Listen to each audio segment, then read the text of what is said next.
The letter fell from my hands twice before I could make myself read the last line.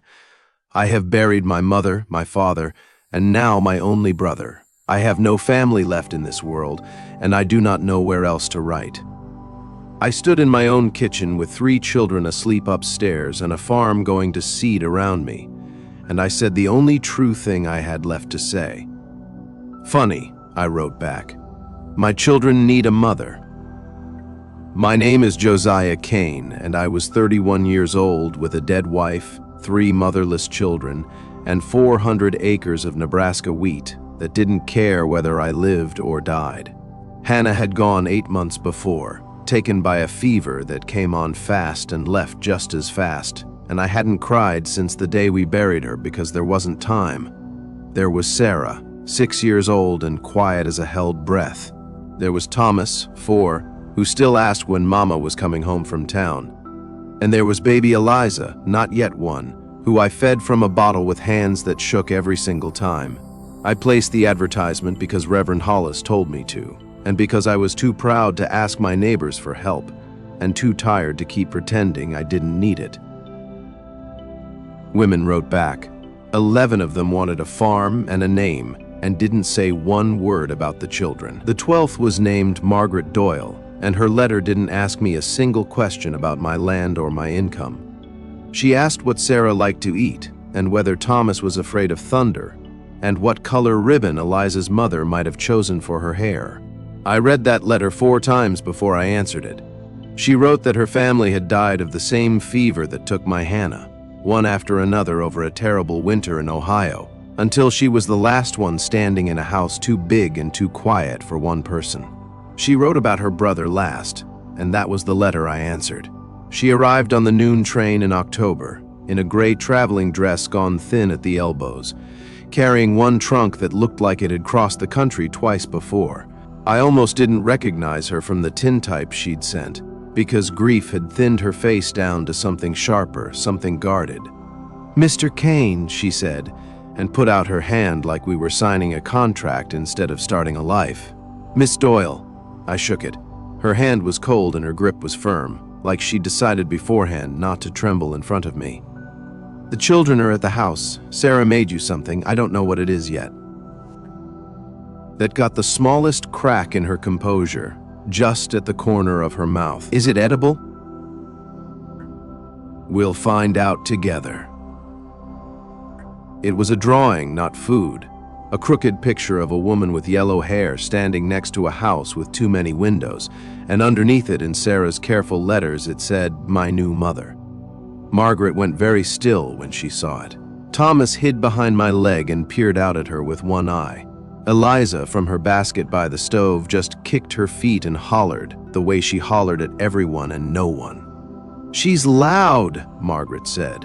"She takes after her father," I said, and Margaret almost smiled, and I felt something in my chest loosen that had been tight for 8 months. We were married 2 days later by Reverend Hollis in the front room, with Sarah holding wildflowers she'd picked herself and Thomas standing so straight and solemn you'd think he was the one getting married. Margaret wore the gray dress. I told her I was sorry I couldn't give her a proper wedding, flowers from a shop and a new dress and a party after. She said she hadn't come out west looking for a party. She'd come looking for a reason to get up in the morning, and children who needed feeding were as good a reason as any she could think of. That should have been enough for me. It should have been enough for both of us. But pride is a strange thing, and it doesn't care how much sense a person's talking. I'd spent 8 months being the one who held everything up, and now here was a stranger in my house doing my dead wife's work, cooking at my dead wife's stove, and some low, mean part of me resented her for how easily she seemed to slide into a life that had cost Hannah everything to build. It came out wrong, the first real fight we had. 3 weeks in, she'd rearranged the kitchen shelves, moved the flour where the sugar had been, and I came in from the fields hungry and tired and snapped at her before I even knew I meant to. "That's not where things go in this house." She turned from the stove slow, and her face had that guarded look again, the one from the train station. "I didn't know there was a rule about it." There wasn't a rule. There was Hannah's way of doing things. The name came out before I could stop it, sharp as a slap, and I watched it land on her like one. "I'm not trying to erase her, Mr. Kane."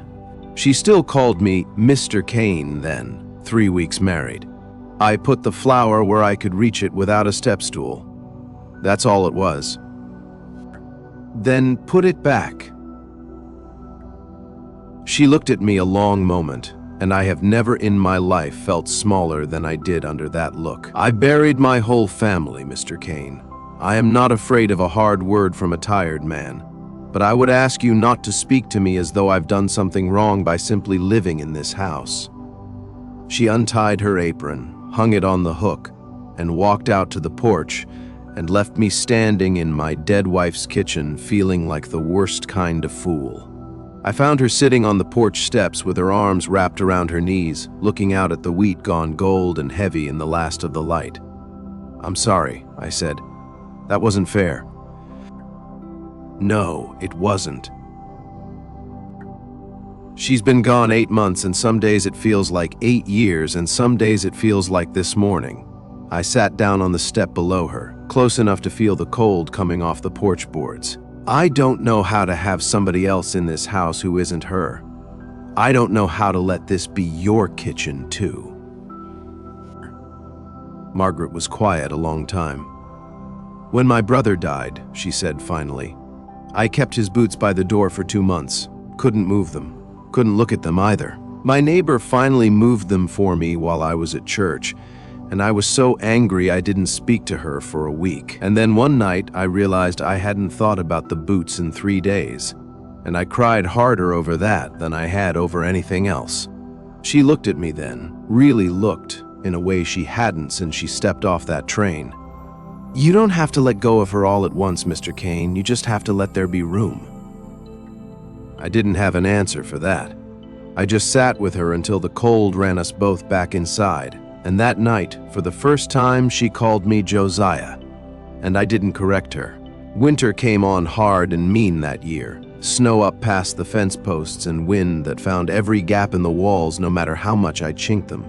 Thomas took sick first, a cough that rattled deep, and then 2 nights later Eliza started up with the same wet, ragged sound, and I stood over that cradle at 3 in the morning with a fear in me I hadn't let myself feel since Hannah's fever first showed itself. "It's not the same," Margaret said, reading my face plain as anything. She had Thomas wrapped in blankets on her lap, spooning honey and hot water past his lips. "It's a chest cold, Josiah. I've nursed worse. It's not the fever." "You don't know that." "I know what fever looks like. I watched it take 3 people I loved. This isn't that." Her voice was steady even though her eyes weren't, and I realized she was fighting her own ghosts to say those words to me, was reaching past her own grief to hand me some of her calm because I had none left of my own. "Go warm more water. I'll sit with them both." I went. I did what she told me, because some part of me had already started trusting her with the thing I feared losing most, and that trust had crept in so quiet I hadn't noticed it arrive. We took turns through that night and the next, spooning honey and broth, keeping the fire fed, and by the 3rd morning both children's coughs had loosened and their fevers, such as they were, had broken. Margaret fell asleep sitting up in the rocking chair with Eliza against her chest, and I stood in the doorway and watched her sleep and felt something crack open in me that had been sealed shut since the funeral. Sarah was the one who said it plain, the way children do. She'd been shy of Margaret those first months, polite but distant, the way a child is with someone she's afraid to love in case that someone leaves too. But one evening in late February, while Margaret was braiding her hair by the fire, Sarah asked, real quiet, "Are you going to die too?" Margaret's hands stilled on the braid. I was across the room mending a harness, and I went still as well, waiting. "Everybody dies sometime, sweetheart," Margaret said finally. "I can't promise you I won't. Your papa can't promise that either, and neither could your mama, though I know she'd have wanted to. But I can promise you this. I am not going anywhere I don't have to go. I am not leaving you the way the fever left. I chose to come here. I choose every morning to stay." She finished the braid and turned Sarah around to face her. "Is that enough of a promise?" Sarah studied her with a child's terrible honesty. "I guess so." Then, quieter, "I like the drawing I made, of you." "I still have it," Margaret said. "It's pinned above my mirror." It was. I'd seen it there myself and never said a word, not wanting to make more of it than she'd let herself make of it out loud. Spring brought planting and long days, and with them brought Hollister Cray, who owned the bank in town and had wanted my land since before Hannah died. Wanted it bad enough that he'd twice offered me money in the churchyard, like that wasn't the lowest kind of insult a man could pay another man in front of God. I'd refused him twice already, plain and short. The third time, he didn't come to me. He went around, and I didn't find out until it was near too late. I'd taken out a loan the winter Hannah got sick, doctor's bills piling faster than wheat money could cover, and I'd been paying it down steady enough, I thought, but Cray had bought up the note from the smaller bank that held it, and come spring he called the whole balance due inside 30 days, knowing full well no farmer alive could raise that kind of money between planting and harvest. "He can't do that," Margaret said when I finally told her, 2 weeks into that 30 days, because I'd been too proud and too scared to say it sooner. "He can. He did. Lawyer looked at the paper and said the terms allow it if he calls it, and he's called it." I sat at the table with my head in my hands, and for the first time since she'd arrived, I let her see me broken all the way down. Not just tired, not just short-tempered, but broken. "I stand to lose the farm, Margaret. All of it. Everything Hannah and I built, everything the first promised these children."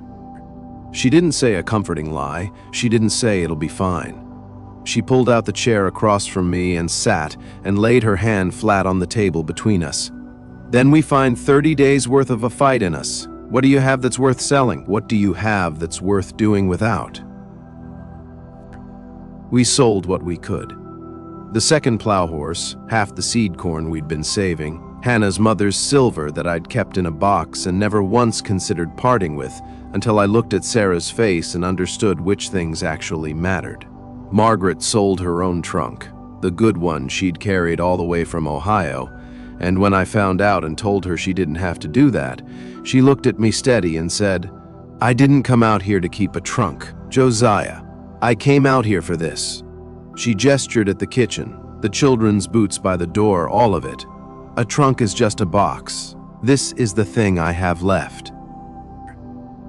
We were still $11 short the morning the note was due, and I rode into town with a knot in my stomach the size of a fist, ready to stand in front of Hollister Cray and admit I'd failed everyone who depended on me.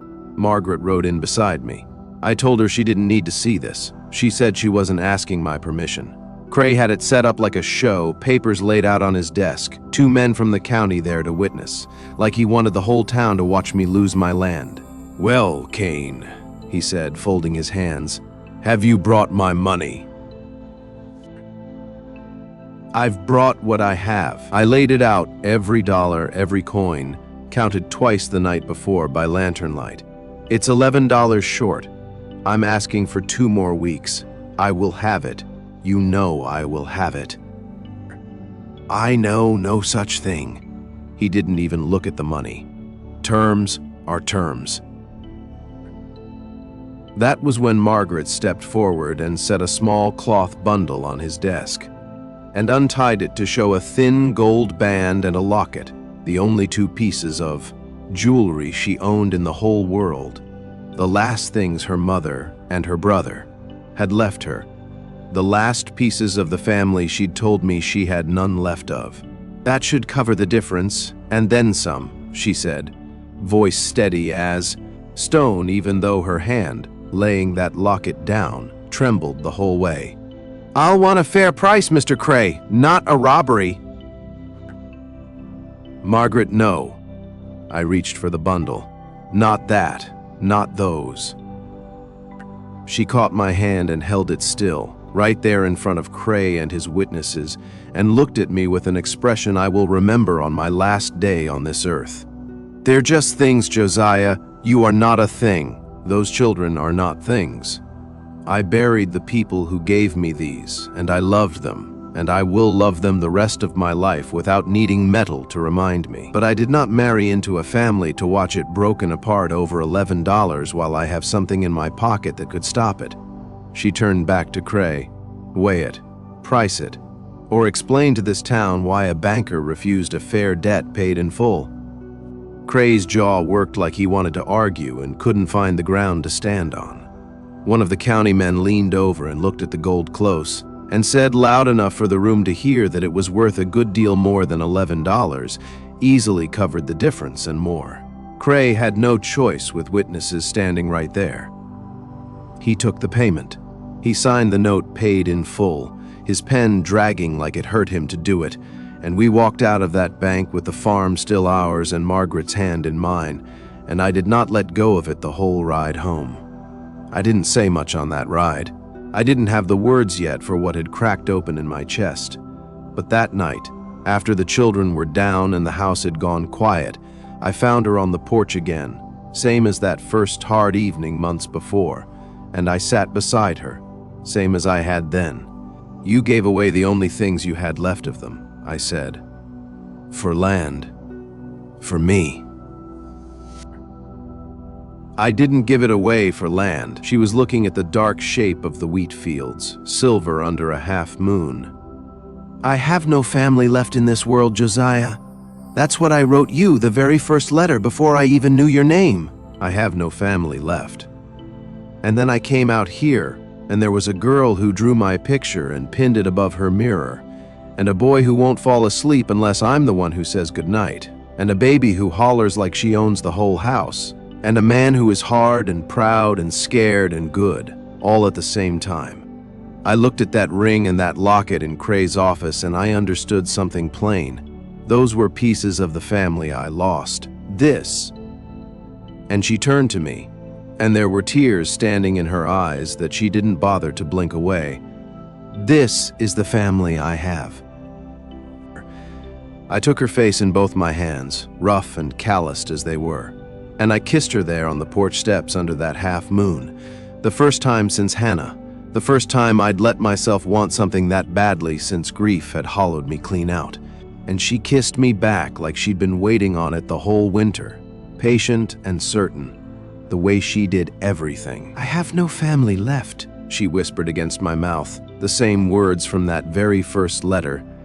But there was no grief left in them now, only wonder, like she still couldn't quite believe the turn her own life had taken. Funny, I said, same as I'd written her all those months before. My children need a mother. And then, because it was true, because it had become true somewhere between the fever nights and the bank and the porch steps, I said the rest of it too. And I need a wife who isn't afraid of a hard word from a tired man. Turns out I already found her. The wheat came in heavy that fall, gold clear to the horizon, and we stood at the edge of it together, Sarah's hand in Margaret's, Thomas riding on my shoulders, Eliza asleep against her chest. And not one of us was the same family that had started that year, broken in two separate directions. We were something built new, out of loss on both sides, out of two people who had nothing left to lose and found, in each other, everything worth keeping. And some nights still, long after, I would find her standing at the window looking out at that same stretch of wheat, and I would come stand behind her, and she would lean back into me without a word, and I understood that this was what family truly was, not the ones we are given and lose, the ones we choose to keep on purpose every single morning after.